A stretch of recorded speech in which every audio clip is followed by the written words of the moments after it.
मेरा पति सुनता, ना मेरा बेटा सुनता, ना मेरा पड़ोसी सुनता। हम भगवान का कैसे इस रात्रि के बीच परिचय देवाएं? भगवान कहता है बच्चे कि माताओं को चुने है भगवान ने। पर भगवान का चुनाव गलत है? नहीं हो सकता। माताओं को चुना है। आप अपने ससुर को भी ज्ञान दे सकती हो, दे सकते हो, दे सकते हो। आप कहोगे कैसे दे, वो तो सुनेगा नहीं। यही सवाल है ना हमारे पास। अरे लेकिन भगवान का चुनाव तो गलत है नहीं। भगवान कहता है ज्ञान का मतलब ये नहीं कि मैं मुख से ज्ञान सुनाऊं, मैं अपने व्यवहार से, अपने बोल से, अपने कर्मों से। नहीं समझे बात में? मैं इस कलयुगी जीवन जो भगवान तो जो भगवान की बच्चे नहीं बनी थी, उस जीवन से मुझे मरना है। भगवान इसलिए कहते हैं ना बच्चे ये तो मर जीवा जाना। तो मरना किससे है? मतलब पुराने व्यवहार से, पुराने कर्मों से, पुराने संस्कारों से, मन उससे मरना है। ठीक है ना? ये नहीं देह अभिमान में जो आए थे, देह अभिमान से जो मैं कलयुगी जीवन में जो मैं जीवन जीती थी, उससे मरना है। और मैंने शांत रहना है, खुश रहना है, प्यार से रहना है, स्नेही रहना है। मैंने अपने मन में किसी के प्रति दुर्भावना, अशुभ कामना नहीं रखनी है। कोई भी बात आती है ना, अब मैं अपना बताता हूँ। अगर मेरी मिसेज बोलती है तो मैं एकदम से है ना, वह कड़वी बोली, मैं कहता हूँ मैं श्याम स्वरूप आत्मा, और मैं इस बात को पकड़ के बैठ जाता हूँ। ये बार बार मैं शांत, बहुत शांत, मैं प्रेम स्वरूप आत्मा, और मेरे पास वो डाल है। जब आपकी जब स्मृति करते हो ना, तो वैसी आपकी स्थिति बन जाती है, 100 स्थिति बन जाती है। फिर वह परिस्थिति कैसी भी हलचल करे, वह थोड़े समय के बाद शांत हो जाती है।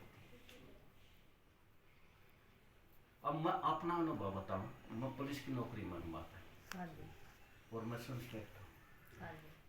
तो वहाँ पर मेरे साथ में कई, जैसे अफसर होने के बाद मैं चेकिंग अफसर हूँ, तो कई जैसे सिपाही होता है, जैसे कई हैं, तो उसमें एक फौजी है रिटायरमेंट, फौज पुलिस मुलाजिम है, वो बड़ा बदतमीज है। मेरे मत सॉरी मुख से नहीं निकलना चाहिए मेरे से तो, लेकिन वो दुनिया के लिए ऐसे शब्द बोलता है, गाली गलौज देता है। तो मेरे को कहता है, यो एक और कहता मेरे को भगवान मिल गया, यूँ कहता मेरे को भगवान मिल गया। बदतमीजी से बोलना उसका बेचारे का मजबूरी है, अज्ञानता, संस्कार ही है, उसके संस्कार है, पाठ पर लेकर ही बात में। मैं तो अंदर से ये करता हूँ। तो वह जो बोलती है तो कहता बता तू भगवान मिल गया तेरे को। तो कई बार कहता मन उसको आत्मिक भाव से देखना और कहना है, मैं कहती है कितनी बेचारी अज्ञानता के बस। अच्छा वो लेडी है भाई? नहीं आत्मा तो है, तो वह नहीं ये आत्मा कैसे अज्ञानता की वजह से ऐसा पाठ को लेकर रही है। ये बेचारी अपन दुखी है, ऐसे जल तो रही है ना, क्रोध की अग्नि में, नहीं समझे बात। तो ऐसे ही फिर वह है ना एकदम कहने लगा बता तू भगवान कहाँ है? मैं बोला भाई भगवान तो मेरे को मिल गया, कहाँ है? माँ भगवान तो मेरे समाया हुआ है याद में। वो तो दुनिया कहती है भगवान तो अंदर है, लेकिन मैं कहता हूँ मेरी याद में समाया हुआ है। तो कहाँ है? वो कहने लगे देखो, अब मैं कहने लगे आप क्रोध भी कर रही हो, मैं फिर भी शांत हूँ। आपके बारे में सब निंदा चुगली भी करते हैं, मैं फिर भी आपके मेरे मुख से कभी आपकी निंदा चुगली सुनी? बोला नहीं। मैं शांत भी हूँ और मैं आपका बुरा भी नहीं मानता, मैं खुश भी हूँ। तो फिर भगवान कहाँ है? मैं भगवान के गुण तो मेरे जीवन में है, उसकी शांति, उसका प्यार, उसकी खुशी, उसका आनंद। नहीं समझे बात? वो मेरे स्वभाव में है, नहीं समझे बात में? वो मेरे स्वभाव में समाया हुआ है, क्योंकि उसकी स्मृति मेरे साथ है, नहीं समझे बात में? तो जब मेरे अंदर वो समाया हुआ है, तो मेरे अंदर भगवान नहीं है, भगवान की याद समाई है, उसके गुण मेरे जीवन में आए। ठीक, तो ऐसे कह करके बोले हाँ फिर भी भगवान गया। मैं भगवान यही तो है, भगवान देखने की चीज थोड़ी, भगवान तो एकदस्य है, निराकार है, तो उसके गुण भी तो निराकार ही होंगे, उसके गुण भी तो निराकार ही। तो उसके गुण मन हमने मेरे अंदर समाये हुए, उसका मेरा स्वभाव शांत में, प्रेम में और पवित्र में बने। नहीं समझे बात में। तो मेरा स्वभाव, अब माताएं, अब भगवान, दुनिया तो समझ रही कि भगवान दिखाई देगा, तो भगवान दिखाई देने की चीज नहीं है। भगवान तो उसके गुणों को अपने स्वभाव में समाना है, उसको फील करना है, उसके गुणों को अपने, उस गुणों को, भगवान के गुणों को अपना स्वभाव संस्कार बनाना, यानी शांत में, प्रेम में, आनंद में, ये समझे बात में। तो ये भगवान मिला हुआ हमारे को। अब मेरे को भगवान अपने स्वभाव में समाना है ना। आप भी चाहते हो कि मेरा भी स्वभाव संस्कार भगवान जैसा, राम जैसा बन जाए, यानी पवित्र बन जाए, शांत खुशनुमा बन जाए, प्रेम। आप सभी चाहते हैं कि भगवान सबके अंदर समा जाए। लेकिन उस भगवान को समाने के लिए, क्योंकि अब तो दुनिया में तो कहते हैं सबके अंदर राम है, यही कहते हैं, लेकिन भगवान सबके अंदर राम तो नहीं है, सबके अंदर रावण है।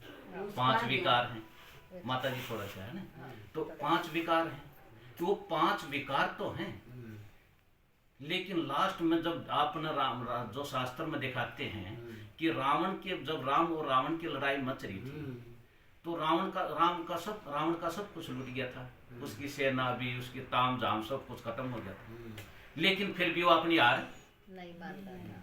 क्यों नहीं मान रहा था? उसने पता था जब तक ये मेरा भाई है ना छोटा, यो नहीं मरेगा ना, जब तक मेरे को राम हरा नहीं सकता। उसका रावण का छोटा भाई कौन दिखाया है? नहीं समझे बात में। वो कुंभकर्ण जो, ये हमारे शास्त्र जो बने हुए, ये हमारे को समझाने के लिए बने। तो शास्त्र समझाते हैं कि कुंभकर्ण के बारे में हम देखते हैं, कुंभकर्ण खाओ पियो सो जाओ, नहीं समझे बात में। तो हमारे अंदर जो खाने पीने सोने की जो स्वभाव है, सोने का मतलब क्या है, हम पूरी तरह से जागृत नहीं। भगवान आ रहा है, फिर भी हम उसी लगन के साथ उसके साथ संबंध नहीं जोड़ रहे, नहीं समझे बात में। हमारे अंदर अगर आलस बेलापन के कारण अगर अमृत बेला ढीला कर रही हो, तो इसका मतलब अच्छी तरह से जगी नहीं हो, नहीं समझे बात में। अगर मेरे को भगवान का ज्ञान की मुरली का समय है और फिर भी मैं कहती हूँ 2 बातें सुनकर आती हूँ, इसका मतलब आप अच्छी तरह से जगे नहीं हो। इसलिए गीता में भगवान ने कहा है, हे अर्जुन मन मना भाव, यानी मन जिस जैसे मन के भाव से मुझे याद करो। अगर मन के भाव में अगर फीकापन है, तो वैसी वासना तुम्हारी को नहीं मिलेगी, क्योंकि भगवान के साथ मन के भाव के साथ संबंध जुड़ा हुआ है हमारा। मन से कर। अगर मैं आत्मा या जल तो जा तो रही हूँ, लेकिन मेरा मन का भाव फीका है, तो उसकी वासना भी कैसी मिलेगी? फीकी मिलेगी। एक आत्मा है, लगन के साथ जाती है, प्यार के साथ जाती है, और मुरली का समय मान ले 11 बजे का है, वह आत्मा की 10 बजे या 10:30 बजे उसका पैर उठने शुरू हो जाता है, आज बाबा मेरे लिए क्या कहेंगे। भगवान वो परम धाम से नीचे मेरे को ज्ञान सुनाने के लिए आ रहा है, और मैं इस लगन के साथ, उस भगवान के साथ, प्यार के साथ, मेरे मन में उसका भाव चल रहा है, तो भगवान वैसे तो प्यार करेगा मेरे साथ। अगर मैं मुरली में, अगर मन का भाव फीका है, तो पहले आओ, तो भगवान का साथ मन का भाव छोड़ना है। मन के भाव में अगर सत्यता है, सच्चाई है, क्योंकि वो सच्चे दिल पर सागराती है उससे, वो उसको बनाते नहीं, उसको हम चला नहीं सकते। दुनिया को चला सकते लेकिन उसको नहीं चला सकते। वो इतना सच्चा है, इतना स्पष्ट और इतना ईमानदार है। वो आकर के अब मन के भाव के साथ हमने उसको संबंध जोड़ना है। तो अगर मैं आत्मा का, अगर मन का भाव में आलस अलबेलापन है, मेरे में टाल रवैया का संस्कार है, तो मेरे अंदर कौन है? कुंभकर्ण है। जब तक मेरा कुंभकर्ण नहीं मरेगा, क्या रावण भाग्येगा मेरे अंदर तो बैठे नहीं। पहले हमने अपने कुंभकर्ण को मारना पड़ेगा, और कुंभकर्ण मरेगा दृढ़ प्रतिज्ञा के साथ। हम भगवान के बच्चे हैं ना, हम भी चाहते हैं कि सब भगवान के बच्चे बन जाए। आज बाबा ने कही है मूर्ति में, कही है ना, लेकिन भगवान को प्रत्यक्ष करने के लिए क्या करना पड़ेगा? प्रयत्न नहीं, प्रतिज्ञा करनी पड़ेगी। प्रतिज्ञा का मतलब है करना ही है, इसलिए बात नहीं। प्रयत्न से जीवन नहीं बदलता, प्रयत्न करना पड़ेगा, और फिर उसके साथ संबंध भी जोड़ना पड़ेगा।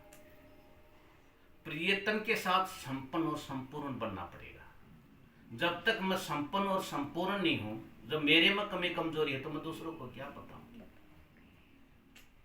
तभी हम भगवान को प्रत्यक्ष कर सकते हैं। हम झंडा लहराते हैं यार, तो हमने कुंभ अच्छी तरह से जगो, अमृत वेला में ढीलापन नहीं। क्योंकि लास्ट के समय माताएं भगवान के पास, मैं दादी गुलजार की क्लास सुन गया था, 2 लाइन लगेंगी, एक प्राप्ति की, एक पश्चाताप की। एक पश्चाताप। प्राप्ति स्वरूप आत्माएं खुशी खुशी से बाय बाय करती हुई जाएंगी, और पश्चाताप में 2 लाइन लगेंगी, एक हम ब्राह्मण बच्चों की, एक उन और आत्माओं की, द्वापर और कलयुग की आत्माओं। जो ब्राह्मण बच्चे हैं वह दूसरी जो दूसरी आत्माएं हैं, जो भगवान को, जो द्वापर और कलयुग में जिनने पाठ बजाया है, वह क्या कहेंगे? हमने सुना तो था ये ओम शांति वाले कहते हैं भगवान आया हुआ है, लेकिन हमने इनकी बात पर विश्वास है, समझी हमने इनको परवाह नहीं की। लेकिन जिन्होंने भगवान मिल गया, जिन्होंने स्वीकार कर लिया उसकी शांति को, उसको प्यार को, उस खुशी को, वह खून की आंसू बहाएंगे।